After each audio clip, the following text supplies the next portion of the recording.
新北代用餐计划或政府服务奖肯定，但如果长辈走不动、领不到，该怎么办？代用餐是一种低门槛的即时支持资源，帮助生活陷入困难的人能有一餐温饱，也减少向公部门求助的心理压力。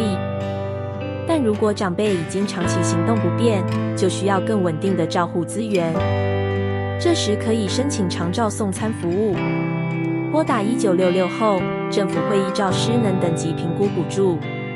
低收入户可全额补助，一般家庭则需部分自付。另外，建议帮长辈查询住家附近的社会福利服务中心。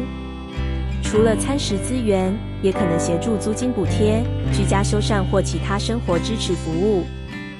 找资源就找顺宇学堂，让我们陪您守护长辈的尊严。